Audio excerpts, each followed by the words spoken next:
So, hallo! Heute haben wir mal einen Ausflug im Sinn und wollen mal auf die Wurmlinger Kapelle hoch. Und auf dem Weg hoch zur Kapelle kommen wir erstmal so richtig schön rum um den Berg und sehen auch hier schöne Weinberge. Droben steht die Kapelle, schaut still ins Tal hinab. Drunten singt bei Wies und Quelle froh und hell der Hirtenknab. Traurig tönt das Glöcklein nieder, schauerlich der Leichenchor. Stille sind die frohen Lieder und der Knabe lauscht empor. Droben bringt man sie zu Grabe, die sich freuten in dem Tal. Hirtenknabe, Hirtenknabe, dir singt man dort auch einmal. Auf dem Weg nach oben kommt man an Stellen vorbei, wo der Muschelkalk noch richtig gut zu erkennen ist. Die Gesteinsschichten, wie sich alles gesetzt hat. So, und jetzt haben wir mal den Bogen außen rumgeschlagen und sind tatsächlich bis hoch gekommen. Ja, das sieht man an der Wurmlinger Kapelle. Da müssen die Wengerter ihre Wengert einzeichnen, weil da hat so ein Haufen Leute und das wäre noch quasi, die täten einfallen wie die Stare wahrscheinlich, wenn noch die Trauben reif sind. Aber dann haben sie schön gerichtet, dann hat er sauber seine Büschel nachgerichtet, gut gemacht. Also grundsätzlich heißt ja Wengert Weingarten. Und ein Garten ist immer umzäunt gewesen früher. Natürlich gegen den Diebstahl, auch gegen das Entwenden von Obst in geringen Mengen. Guckt mal, das ist schon mal ein schöner Wengert, so pflegt. He? So richtig schöne Mauer mit einer schönen Treppe darauf. Kann man bis oben auflaufen, bis fast unterhalb von der Kapelle. Hier kann man jetzt gut erkennen, wie der ganze Hügel aufgebaut ist. Oben die schöne Erdschicht drauf, Humus, wo alles wächst, und drunter dann der Fels.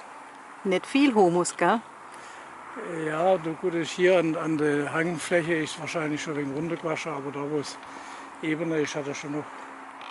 Für den Wein ist es ja gar nicht schlecht, wenn die Humusschicht nicht so dicht ist, weil dann die Wurzeln bis in den Fels rein wachsen, die verlängern sich ja und dann holen die da tatsächlich schöne mineralische Stoffe hoch, die dann auch eine schöne Stilistik im Wein ergeben. Nicht?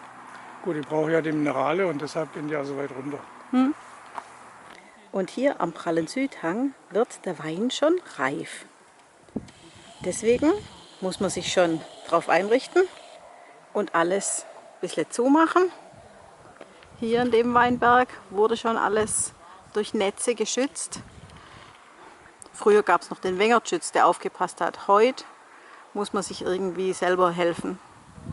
Man weiß ja. Alles, was einen Arsch hat, frisst auch Trauben.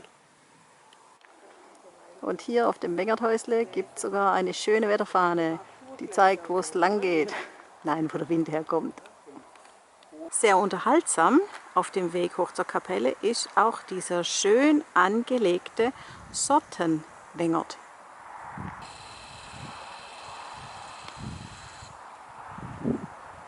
Und weil wir ja Hölderlin-Jahr haben, können wir hier nicht einfach vorbeigehen, ohne ein bisschen Hölderlin zu rezitieren. Seliges Land, kein Hügel in dir wächst ohne den Weinstock. Nieder ins schwellende Gras regnet im Herbste das Obst. Fröhlich baden im Strome den Fuß die glühenden Berge. Kränze von Zweigen und Moos kühlen ihr sonniges Haupt. Und wie die Kinder hinauf zur Schulter des herrlichen Ahnherrn steigen am dunklen Gebirg Festen und Hütten hinauf.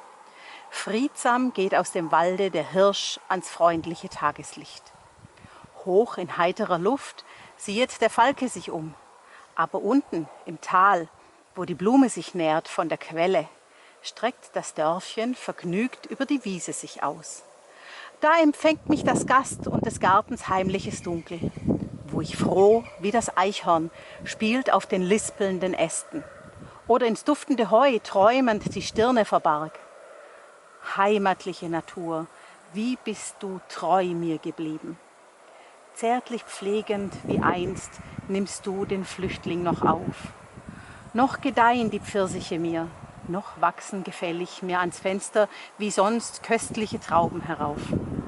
Mildere Sonne, zu dir kehr ich getreuer und weiser, friedlich zu werden und froh unter den Blumen zu ruhen.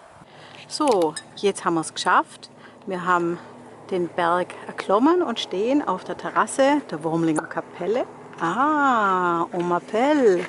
Und wir haben auch was Leckeres dabei. einen Josua von 2012, einen Schwarzriesling aus Laufen. Den wollten wir nicht alleine trinken und haben gedacht, hier oben an dieser Stelle, an der sich Verliebte treffen, ist der beste Platz für ein wunderbares Schlücklein Rotwein. So, und wunderbar sieht er im Glas aus. Und er duftet auch schon nach Holz. Will er da mal reinriechen? Auf euer Wohl. Richtig schönes Eiche. Und wie immer, zum Rotwein passt ein Brezel am besten. Damit grüße ich euch ganz herzlich und wünsche euch noch einen schönen Tag. Bleibt gesund. Tschüss. Hey Leute, hat's euch gefallen? Dann guckt doch öfter mal in meinen Kanal rein. Oder auf meine Homepage, da hat's ein ganz nettes Programm. Bei uns ist nämlich etwas Butter.